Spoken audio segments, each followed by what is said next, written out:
Hello and welcome to Projector, and on this episode, I kick off my London Film Festival coverage with Jonathan Majors, Idris Elba, Regina King, and LaKeith Stanfield heading up an all-star cast in the Netflix western, The Harder They Fall. Notorious outlaw Rufus Buck, played by Idris Elba, is sprung from prison by his ruthless gang, including Regina King's treacherous Trudy Smith and LaKeith Stanfield's Cherokee Bill, and reclaims the town of Redwood under his rule. To take down Rufus, US Marshal Bass Reeves, played by Delroy Lindo, turns to Nat Love, played by Jonathan Majors, who Rufus scarred and killed his family as a boy and swore to take revenge. Love assembles his own gang, including Zazie Beets' Stagecoach Mary, Eddie Gathegi's Bill Pickett, Danielle Deadwyler's Cuffy, and RJ Kyler's Jim Beckworth to head to Redwood for a gun-blazing showdown with Rufus and his gang. The Harder They Fall is this year's opening night film at the London Film Festival, and it's directed by Jeymes Samuel, aka the Bullitts, as he's appropriately known, making his directorial debut.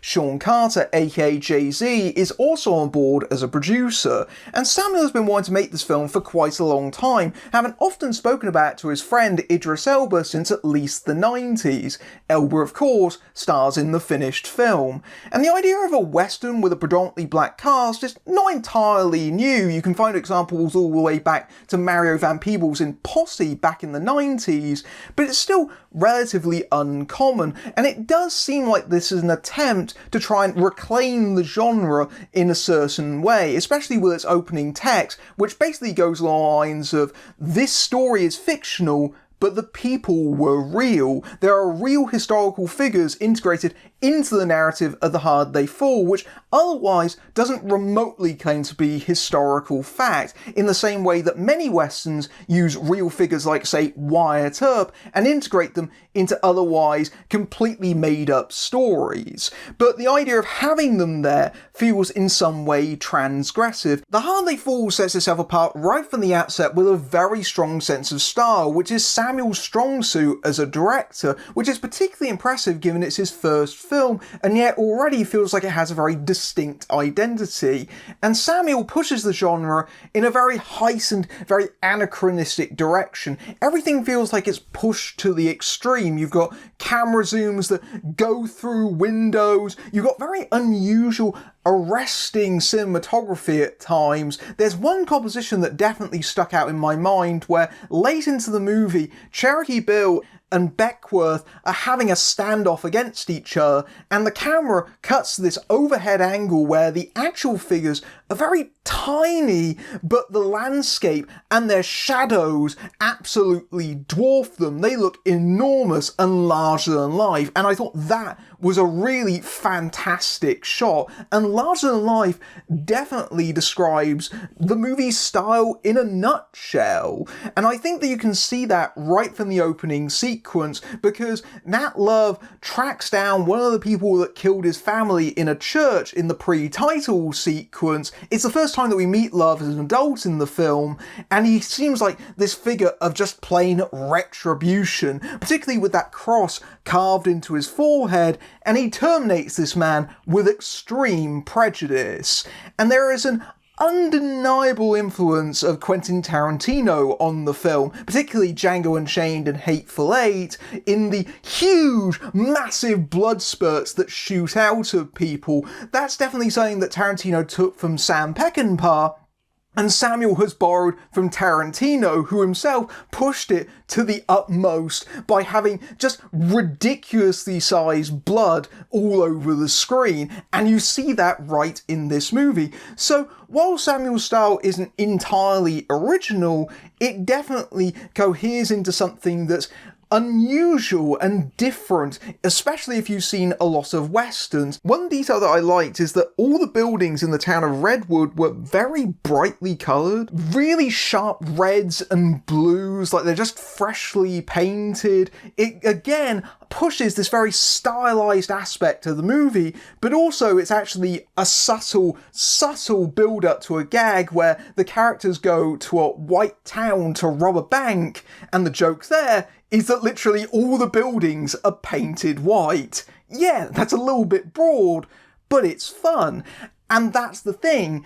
A lot of the early section of The Harder They Fall I genuinely was on board with the movie. I was seeing the aesthetic of it and its attitude to how it was approaching the Western and thinking, yeah, I'm having fun with this. As you would expect for a movie that has a very strong musical background in the form of its director and producer, the soundtrack of The Hard They Fall is also fantastic, and again heightens the movie even further. And it's definitely a mix of a lot of different styles again. You got more modern contemporary music alongside more traditional scoring that's paying homage to the likes of Ennio Morricone. I believe that Samuel does some of the score for this movie as well, and I think that the use of that modern anachronistic soundtrack definitely adds to several quite memorable moments, particularly in the introduction to Stagecoach Mary, where she's performing on stage and she's doing this modern R&B song and tapping on the stage with her rifle butt, and the whole saloon joins in alongside her. It definitely feels like a moment that's straight out of a musical. Later on, the big gunfight in the movie is accompanied by the new Jay-Z Kid Cudi song made for the movie, My Guns Go Bang, and that song makes extensive sampling of just classic gunslinging sounds. So you hear bullets flying on the soundtrack, as well as hearing and seeing those bullets on the movie itself, and it definitely is a bit of an earworm in the use of those, just the twangs of the various gunfire, although I will say, if I did have a criticism of that, putting that over an actual gunfight does occasionally cloud whether that's a gun being fired on the soundtrack of the movie, or a gun being fired in the actual movie itself. But maybe that's deliberate just to add to the chaos of the whole environment. My problem with The Hard They Fall is that ideally this kind of movie should be an hour and 37 minutes long. If you're dealing in just pure flash and style, you need to be lightning fast and in and out. Unfortunately, the movie's 137 minutes long. At well over 2 hours, the film outstays its welcome and then some, unfortunately. And the longer it goes on for, the more the audience realises that beneath all that flash and bluster, there's very little going on underneath in terms of substance. And it does feel like the movie is frustratingly empty. Even whilst I was having fun with it in the early stages, I was noticing that it had pacing issues, in that I felt like every scene was just that little bit too long, but I liked the film enough early that I could forgive it that to a certain extent. But once the film started to feel like it was dragging, I wasn't having fun with it anymore. You can be flashy and impressive at first, but then those things start to feel like indulgences. And I really start to feel it around the time the movie moved into its second act, because it's that middle portion of the movie that definitely feels very flabby in regards to its pacing, and feels honestly like it's padded, because the story here is very simple. You've got one gang going into town against another gang and a shootout happens. It's basically a riff on, say, The Magnificent Seven and movies of that ilk. The problem is that there really isn't all that much going on in the middle of the movie, and they need to delay that conflict somehow. And that means that on a writing level, you've got a lot of just stuff going on that is either incidental or characters just doing stupid things to extend the story out. The worst casualty of this is Zazie Beetz' Stagecoach Mary, who in the middle of the film does perhaps the stupidest character action that makes absolutely no sense, except it's an excuse for the character to get captured. And that just feels particularly egregious because Zazie Beetz is a really dynamic performer, But we very rarely get to see that outside of, say, Deadpool 2, because so many of the roles that she seems to be in are roles that either sideline her or just entirely thankless. For a movie that appears to be attempting to make its female characters as tough and as interesting as their male counterparts, this is a misstep, because while she's not an archetypal damsel, she sure functions like one for most of the movie, especially the way that she gets beaten over the head with the rifles and strangled. Yes, the character does eventually get free in time for the climax, and to have a big fight scene with Regina King's treacherous Trudy Smith, but that latter part feels like an apology for the way the character has had to be treated, just purely to add some element of jeopardy into the plot and delay the big gunfight from happening too early. And as a result of that, we end up having this bank robbery sequence, which is enjoyable in isolation, but doesn't really go anywhere in the grand scheme of things. In terms of actual plotting, it's a sequence that could have just been entirely deleted out of the script, honestly, because it has very little in the way of substantial payoff. It's a sequence that just adds length and bloat onto a movie which doesn't really need those sorts of things. It also manifests itself in the way the cast is used. You've got a roster of absolutely brilliant performers, but I don't think the script actually gives them enough to do. The characters are far too thinly sketched. While they share the names of actual historical namesakes,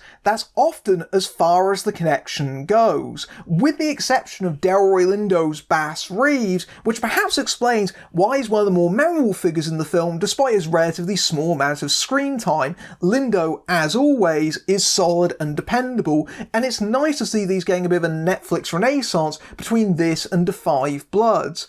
But the rest of the cast are handed fairly one-note roles. I think that Jonathan Majors as Nat Love, he's charismatic, he looks like a classic Western leading man. Unfortunately, the role as written is not especially interesting, and the character is largely identifiable by the way that he's very fast with his guns, which unfortunately is true of virtually every character in this film. A lot of the time, the actors are trying really hard to add a little bit of something to roles which are fairly nondescript and simple on the page. A very good example of this is Regina King as treacherous Trudy Smith, who I think actually succeeds in this with her performance, where she is a ruthless killer and definitely considers herself to be an equal to Rufus Buck, and takes very unkindly to being called his second in command, and also is Rufus's lover. But there is a bit of nuance to the way that she plays Trudy, in that she genuinely believes that the town could become a real prospect. It could have some real genuine opportunities for the people there, even if Rufus and herself are extremely ruthless individuals. And King also gets a very long and very impressively acted monologue where Trudy talks to Mary about her sister, all while she's very slowly peeling an apple with a knife. It's at once threatening but also empathetic. You start to understand why Trudy is the way that she is. King adds those very humanizing aspects to the character that I don't think the script asks for or demands, and yet King actually goes above and beyond to the point where actually it feels like something of a distraction because the movie never pays it off. Equally, the casting of LaKeith Stanfield elevates the role of Cherokee Bill, who probably could have been just a forgettable secondary character. The fact that we've got a star like Stanfield here actually felt a little bit distracting, because honestly, I feel like Stanfield is at the point where he is far too big and far too talented to be playing this kind of role. And yet Stanfield adds those little touches that makes him a little bit distinctive, especially in the way that Stanfield often looks very conflicted. The character says that he's not really a big fan of violence, and I think there is a side of him that doesn't like the fact that he's so good at killing people. But there's also another side of him that's incredibly impatient and has a very itchy trigger finger. And so in that way, he's someone that kind of feels a little bit remorseful as he's killing people, and you can see that sort of etched on his face. And again, that's a dimension that I don't think the script knows entirely what to do with, but it makes him compelling nevertheless, even as Stanfield kind of disappears in and out of the movie. In terms of comic relief, R.J. Cyler definitely gets a few laughs as the young and brash gunslinger Beckworth, who is extremely flashy and cocky with his manoeuvres and willing to show off to anyone who will let him. But I actually think the movie is very quietly stolen by Danielle Deadwyler's performance as Cuffy, the bouncer at Stagecoach Mary's saloon/brothel who is disguised as a man. But the way that character is written, and especially in Deadwyler's performance, it seemed to me like the character was being coded as being non-binary. Maybe I was off base there, but I especially saw that in the bank robbery sequence, where they're very obviously uncomfortable at having to play the charade of Nat Love's wife and having to be forced to wear a dress, and the character's discomfort and nervousness is played for laughs in that sequence, and I think that Deadwyler does well playing that character as a comic figure. But Cuffy doesn't have a whole lot of dialogue, often staying silent to try and fit in, but their abilities with a weapon is what makes them stand out, and certainly it's a character that's a little bit reminiscent of, say, Steve McQueen in The Magnificent Seven. Cuffy doesn't have a whole lot of screen time, but Deadwyler's performance made that character the most intriguing out of all of them, especially because it felt a bit unique and original in a sea of largely stock archetypes, and that's particularly impressive in a fairly crowded cast. The best example of this underutilization, though, is Idris Elba. The character gets a tremendous amount of introduction. We don't even see his face during the entire opening scene where he's terrorizing Nat Love's family, so that once he's sprung on the train and he emerges out for that first time, his appearance is meant to have this huge weight behind it. And then going into that, he immediately rides into town and seizes back power by pistol whipping the mayor in full view of everyone. It is brutal and it's ruthless, and it establishes the character as genuinely being a fearsome figure, and one that all the other characters talk about in genuinely trembling terms. They often compare him to being like the devil in his behaviour. And yes, I did get quite a few unintentional laughs from lines like, "Buck is the name of the devil." Well, I hope not. I'm a nice enough guy. But either way, the character has a very strong setup that the movie fails to properly utilise. Elba is in far less of this movie than you would expect, which is not necessarily a problem in of itself. It's clear the character's formidable reputation is meant to carry him. You're meant to feel him as a presence all throughout the movie, and the way that his grip is slowly tightening. The problem is that when we do see Elba, a lot of his scenes are just simply him sitting in saloons and or delivering monologues. And that doesn't give you the level of menace or threat that you would want, and is established very early on. And it feels like the role largely coasts on Elba's not inconsiderable presence. But the thing is, the character needs to actually do something. I wanted him to be more vicious and actually more engaged with the action. That being said, the gunfight at the end of the movie does regain some of the energy that it lost in its middle. There are some fun moments, especially the fight scene between Mary and Trudy, which gets really quite aggressive and brutal. There is some fun gunslinging in slow-mo. The only problem that I had with it is that it does feel occasionally disjointed, and I think this is partly due to the fact the movie filmed during COVID. So I think that because of that, a lot of the sequences feel like they've clearly been shot separately and don't feel like they're interacting with each other. Part of that is down to the editing. Some of this should have been cross-cut a lot more, but it just feels like something will happen and it runs on for its entirety, and then something else happens and runs on for its entirety, rather than actually cross-cutting between them and giving the sense that they're happening in parallel, adding to that sense of chaos. And also not making it feel like these two separate events are happening miles away from each other, when really they're probably just in walking distance, and yet it feels very widely spaced. It's a very odd criticism, but that's just the way that I kind of felt. A lot of little individual bits rather than a full whole, which is a shame, but otherwise I think is very well staged, and I do think there are some really quite blindingly colourful moments. You've got a fight scene happening in what appears to be a paint factory, you've got massive explosions. The problem is that the big payoff at the end of it doesn't really work, because once Elba does finally join into the action, it immediately slows down into yet another monologue. That final showdown between Nat and Rufus should be very emotionally charged. It's a deeply personal vendetta, and instead, the way that it's executed feels melodramatic and overwrought. It actually feels very soap opera-y, which is not a criticism you want to level at a Western of all things. And Elba's monologue goes on for so long that I think that most of the audience will have probably guessed where it's heading well before Elba actually gets there.